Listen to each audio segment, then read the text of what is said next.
에베소서 4장 11절에서 16절까지 말씀, 신약성경 313쪽에 있습니다.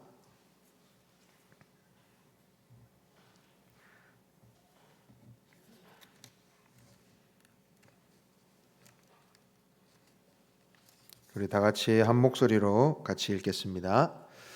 그가 어떤 사람은 사도로, 어떤 사람은 선지자로, 어떤 사람은 복음을 전하는 자로, 어떤 사람은 목사와 교사로 삼으셨으니 이는 성도를 온전하게 하여 봉사의 일을 하게 하며 그리스도의 몸을 세우려 하심이라.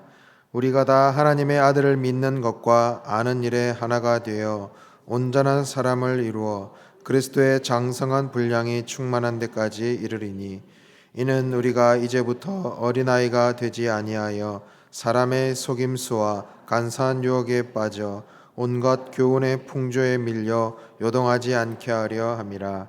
오직 사랑 안에서 참된 것을 하여 범사에 그에게까지 자랄지라.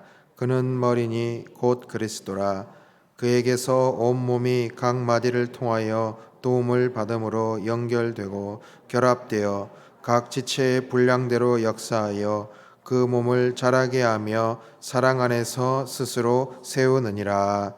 아멘. 기도하겠습니다. 하나님 아버지, 2026년 새해 첫 수요 기도회로 모였습니다. 이 시간 저희의 심령에 말씀하여 주시옵소서. 그 말씀을 듣고 올 한 해 더욱더 자라고 성장하고 성숙해가는 우리 한 사람 한 사람이 되게 하여 주시옵소서. 말씀을 통하여 저희 영이 다시 사는 놀라운 역사, 놀라운 은혜의 시간 되게 하여 주옵소서. 예수님의 이름으로 기도드립니다. 아멘. 작년 추석 10월이었죠. 그때 추석을 이제 동생네 집에서 추석을 보내게 됐어요. 그래서 오랜만에 이제 1년 만에 이제 조카들을 만났어요. 조카들을 만났는데 그중에 이제 첫째 조카가 매우 똘똘해요. 워낙 똘똘한데 또 오랜만에 이렇게 보니까 부쩍 또 더 똘똘해지고 더 이렇게 성장해 있는 것을 봤어요. 그러니까 초등학생 이제 저학년인데 막 아이돌 음악을 듣고 또 막 발라드 음악을 듣기도 하고, 막 그 음악에 또 감상에 빠지기도 하고요. 또 이제 막 끝말잇기를 하는데 어른보다 어휘력이 더 풍부한 거예요. 끝말잇기를 이겨내지를 못하겠는 거예요. 그 정도로 이렇게 자라 있는 것을 보고 깜짝 놀랐습니다. 근데 저희 딸은 올해 이제 5월 되면 만으로 3살 되거든요. 이제 저희 딸도 요즘에 어찌나 말을 잘하는지 뭐 한마디도 이제 지지 않으려고 그래요. 그런데 말을 잘하는 건 좋은데 이제 뭔 말만 하면 싫어. 안 할 건데. 이제 자야지. 이러면 안 잘 건데. 뭐 이러고. 밥 먹어야지. 안 먹어. 뭐. 그러니까 참 부정적인 말은 어찌나 이렇게 또 잘 배워서 잘 하는지 참 얄미울 때도 있어요. 자, 왜 그럴까요? 그 나이 때 투정하고 때로는 막 뭐 사달라고 떼쓰고 뭐 하고 싶다고 떼쓰고 또 뭐 하기 싫다고 떼쓰고 그런 모습이 어찌 보면 당연하고 또 자기밖에 모를 그런 나이기 때문이죠. 물론 때론 막 꾸짖기도 하고 하겠지만 또 그 나이 때의 그 모습 그대로가 이쁘고 참 귀엽기도 합니다. 그런데 나이가 들어가는데 10대가 되고 20살이 되고 성인이 되어서 또는 이제 30살이 되어서 만약에 자기밖에 모르고 자기 위주로만 생각하고 떼쓰고 투정한다 그러면은 그때는 이제 더 이상 예뻐하고 귀여워해 줄 수가 없겠죠. 당연한 이치입니다. 어린아기는 처음에 젖을 먹지만 나중에는 이유식을 먹고 또 나중에는 맨밥을 먹고 고기도 먹고 야채도 먹고 하는 거죠. 그래서 몸이 자라고 생각이 자라고 그러다 보면 나만 생각하는 것이 아니라 타인도 생각할 줄 알고 배려할 줄도 알고 그렇게 하는 것이 정상적인 성장의 과정입니다. 바로 신앙인의 삶도 마찬가지입니다. 신앙인의 삶은 나이가 중요한 것이 아니죠. 언제 믿은 자가 중요한 것도 아닙니다. 신앙생활을 오래 한 것이 중요한 것도 아닙니다. 얼마나 성숙한 신앙인으로 살아가느냐, 그것이 중요한 것이죠. 처음 주님을 만나서 교회에 출석한 시기에는 잘 모를 수 있습니다. 그리고 예수님을 믿기 전에 그 삶의 모습들이 여전히 남아있을 수도 있어요.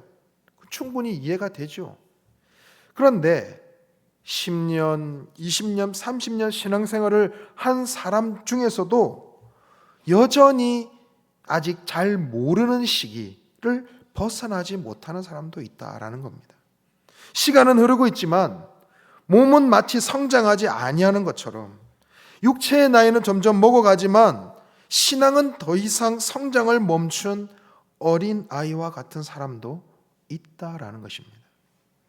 오늘 본문 말씀은 우리에게 말씀하십니다. 13절 말씀에 보면 그리스도의 장성한 분량까지 자라가라 라고 우리에게 말씀합니다. 그리스도의 장성한 분량까지. 히브리서 5장에 보면요, 우리는 우리의 신앙의 성장 그리고 우리가 장성한 자가 되어야 되는 것이 얼마나 중요한지 우리에게 알려주고 있습니다. 우리 같이 한번 읽어보겠습니다. 히브리서 5장 11절에서 14절 말씀입니다. 같이 읽어봅니다. 시작. 멜기세덱에 관하여는 우리가 할 말이 많으나 너희가 듣는 것이 두나무로 설명하기 어려우니라. 때가 오래되었으므로 너희가 마땅히 선생이 되었을 터인데 너희가 다시 하나님의 말씀의 초보에 대하여 누구에게서 가르침을 받아야 할 처지이니 단단한 음식은 못 먹고 젖이나 먹어야 할 자가 되었도다. 이는 젖을 먹는 자마다 어린아이니 의의 말씀을 경험하지 못한 자요 단단한 음식은 장성한 자의 것이니 그들은 지각을 사용함으로 연단을 받아 선악을 분별하는 자들이니라. 아멘. 네. 바로 우리는 자라나는 성장하는 그리스도인이 되어야 된다는 겁니다. 우리가 언제까지 젖을 먹는 아이와 같이 그런 어린 신앙인으로서 초보 신앙인으로서 머물러야 되겠습니까? 세상은 나이가 되면 학년이 올라가고 졸업을 합니다. 그런데 교회는 그렇지가 않아요. 나이 먹는다고 신앙이 자동적으로 성장합니까? 그렇지가 않습니다. 나이가 되었다고 자동으로 집사가 되고 자동으로 권사가 되고 자동으로 장로가 되고 자동으로 목사가 됩니까? 그렇지가 않습니다. 나이를 먹었다고 졸업을 합니까? 끝나는 것이 있습니까? 신앙은 그런 것이 아닙니다. 신앙은 졸업이 없습니다. 다 이루었다도 없는 겁니다. 다 이루었다는 주님만이 하실 수 있는 말씀이죠. 난 여기까지야. 난 이 정도면 되었어. 라고 하는 것은 없는 겁니다. 그것은 교만한 겁니다. 우리는 이제 젖먹이 어린아이에서 단단한 음식을 먹는 단계까지 올라서야 합니다. 그래서 우리는 끊임없이 자라가야 한다는 겁니다. 13절 말씀에도 온전한 사람을 이루어 그리스도의 장성한 분량이 충만한 데까지 이르리니, 그리고 15절 말씀에도 범사에 그에게까지 자랄지라. 누구요? 바로 주님, 예수 그리스도. 바로 주님을 닮아가는 인생, 그 예수님을 닮아가는 인생에 있어서 끝이 있습니까? 완성이 있습니까? 그렇지가 않다라는 거예요. 나의 인생 마지막 날에 이르를 때까지, 주님 품에 안기는 그날까지 부단히 주님을 닮아서 주님의 그 경지에 이르기까지 주님을 닮아가는 것, 그리고 그것이 그리스도인으로서 평생 지고 가야 할, 평생 마음에 품고 가야 할 우리의 십자가인 겁니다. 우리는 평생 자라가야, 성장해야 한다라는 것이죠. 그렇다면 그리스도의 분량까지 닮아가고자, 성장하고자 애쓰는 사람이 지향해야 할 삶은 어떤 삶일까요? 우리 오늘 본문 에베소서 4장 초반부부터 살펴보면 그 정답이 나와 있습니다. 4장 1절에 보면 이렇게 말씀하고 있습니다. 너희가 부르심을 받은 일에 합당하게 행하여. 바로 첫 번째로는 부르심에 합당한 삶을 우리가 살아야 된다라는 겁니다. 오늘 보면 11절에도 나왔지만 어떤 사람은 사도로, 어떤 사람은 선지자로, 어떤 사람은 복음을 전하는 자로, 어떤 사람은 목사와 교사로 섬겼다라고 말씀하고 있습니다. 각자의 부르심에 따라서 봉사하고 섬겨서 그리스도의 몸된 이 교회를 세우는 삶입니다. 바로 부르심에 합당한 삶이죠. 종교개혁자 루터는 이렇게 이야기했습니다. 우리가 하는 일에 어떤 것은 속되고 어떤 것은 거룩하다라는 것은 없다. 내가 여러분 앞에 설교하는 일과 한 사람이 소명감을 가지고 똥을 치우는 일도 똑같이 하나님께서 주신 소명이다 라고 이야기를 했습니다. 교회 내 직분, 직책, 맡은 사역도 바로 이와 같다라는 것입니다. 누가 더 대단하고 누가 더 잘난 것이 있습니까? 그렇지가 않다라는 겁니다. 오직 그 부르심에 그 소명의 책임감을 가지고 충성되이 그 일을 감당하느냐, 그것이 중요한 것이죠. 말씀을 맡은 교육자도 또는 찬양팀으로 찬양대로 주차 봉사로 또 교사로 보이게 보이지 않게 봉사하고 섬기는 그런 모든 사람들에게 하나님은 소명을 주셨습니다. 그리고 그 소명에 합당한 삶을 우리는 살아가야 할 책임이 있다는 겁니다. 결국에는 그 소명에 충실히 임할 때, 그 소명에 충성스럽게 그 일을 감당할 때 주님의 몸된 교회는 세워져 나가는 겁니다. 바로 그 소명에, 그 받은 소명에 충실한 삶을 사는 것이야말로 바로 성장을 지향하는 삶인 것입니다. 두 번째로는 2절 말씀에 힌트가 있는데요. 모든 겸손과 온유의 삶을 살아라. 그러니까 겸손한 인생을 사는 것이 바로 성장을 지향하는 인생이다라는 것이죠. 벼는 익을수록 어떻게 됩니까? 고개를 숙입니다. 존경하는 제 목사님 한 분이 저에게 주신 말씀이 있었어요. 목회를 이제 처음 막 시작하는 그 출발점에 저에게 그런 얘기를 하셨어요. 목회자가 되려면 첫째도 겸손이고 둘째도 겸손이고 셋째도 겸손이다. 아마도 저의 교만한 그 성품을 딱 꿰뚫어 보시고 저에게 하신 말씀인 것 같아요. 목회자뿐만은 아니겠죠.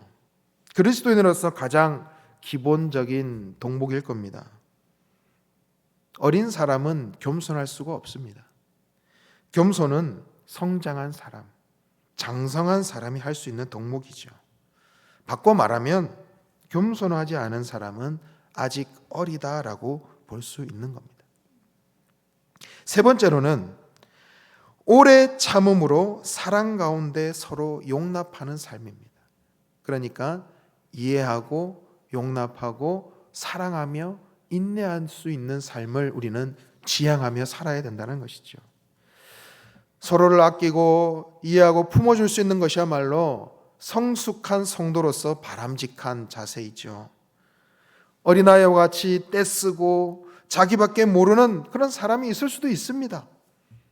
그런 사람들, 그런 성도를 품어주고 용납하고 용서할 줄 아는 성도가 바로 장성한 성도인 것입니다. 성숙한 성도인 것이죠.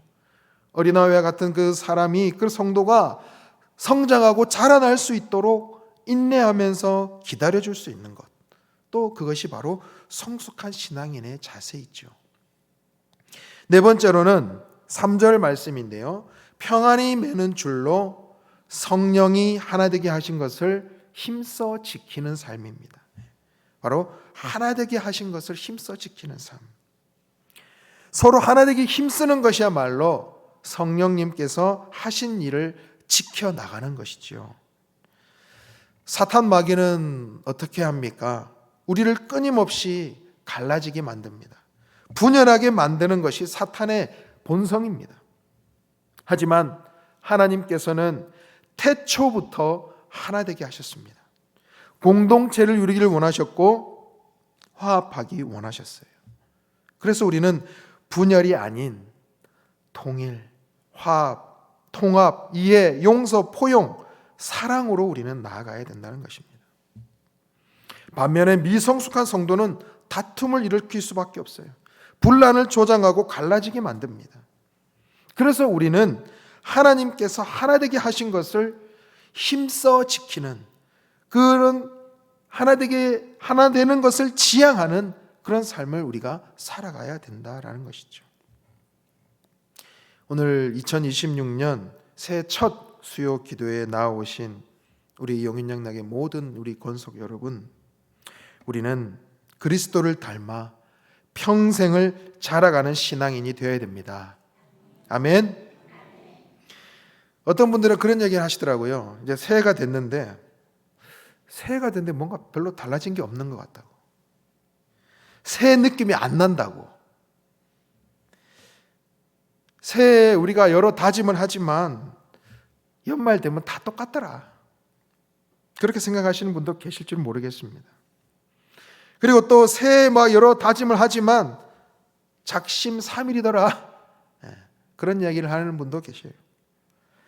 어떤 일상의 그 삶의 바쁜 시간을 살아가다 보면 또 삶의 여러 가지 고민 또 부담을 안고 살아가다 보면 또 그렇게 생각할지도 모르겠습니다. 하지만 여러분, 가장 중요한 것을 놓치지 않길 바랍니다. 가장 중요한 것을 꼭 붙들길 바랍니다. 말씀과 기도죠. 작심삼일일지 몰라도 여러분, 작심삼일을 100번 해보십시오. 네. 작심삼일을 100번 해보십시오. 그러면 어떻게 되겠습니까?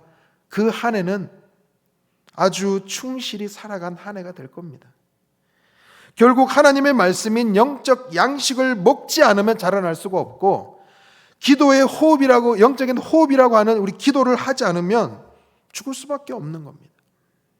하나님의 말씀, 또 하나님과 끊임없이 대화하는 그 기도, 결국에는 이 말씀과 기도가 우리를 살리는 것입니다. 결국에는 그것이 우리의 삶의 여러 가지 걱정, 근심, 부담을 가볍게 해줄 것입니다. 주님께 맡기고 나아가 보십시오. 이 자리에 학생들도 있고 또 청년들도 있고 또 우리 장년들도 있고 또 시니어들도 있습니다. 학생들은 진로와 진학을 놓고, 또 청년들은 취업, 결혼, 또 장년들은 직장생활, 사업장, 또 시니어들은 남은 노년의 삶을 놓고 우리는 각양각색으로 고민하고 애쓰며 살아가고 있습니다. 그런 시간이 때로는 힘들고 어렵게 느껴질 때도 있을 거예요.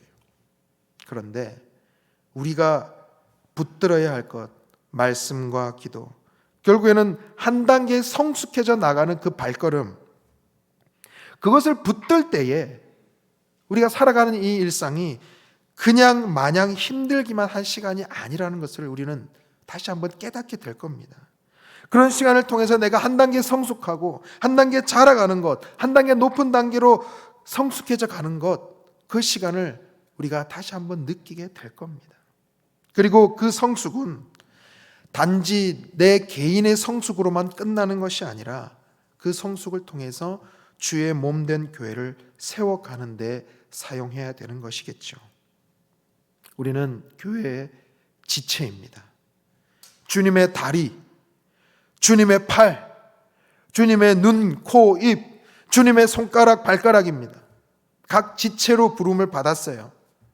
그런데 여러분, 한번 생각해 보세요. 오른쪽 다리는 건강하게 자랐어요.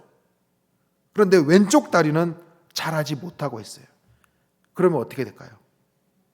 쩔뚝거리는 교회가 되는 겁니다. 쩔뚝거리는 교회가 되는 거예요.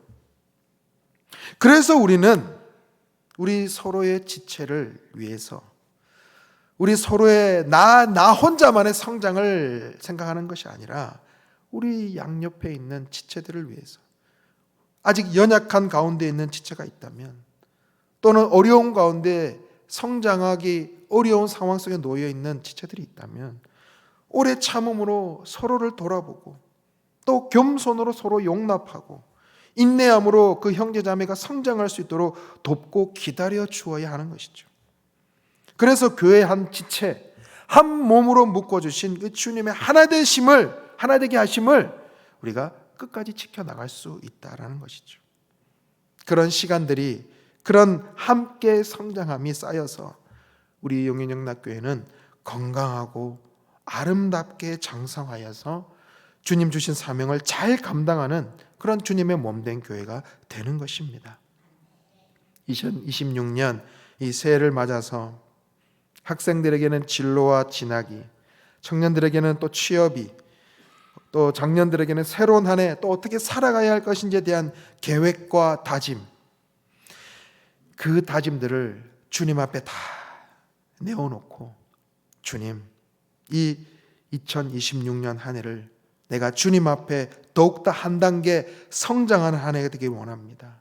내가 주님의 그 부르심에 올 한 해 내가 어떻게 응답할 것인가, 내가 다시 한번 충성으로 내가 응답하며 나아가겠습니다. 그 부르심에 내가 최선을 다하는 이 한 해가 되게 하여 주시옵소서. 그래서 올 한 해 우리 용인영락교회를 더욱더 든든히 세워나가는 그 한 사람으로 나를 사용하여 주옵소서라고 다짐하는 시간 되길 원합니다. 여러분, 2002년 월드컵 때 기억하십니까? 히딩크 감독은 이렇게 이야기했죠. 나는 아직도 목마르다. 바로 승리에 대한 갈망이었습니다. 우리도 주님을 닮아가는 데 있어서 항상 부족하고 목마른 심정으로 끊임없이 그 신앙의 성숙을 위해 우리가 달려나가면 좋겠습니다.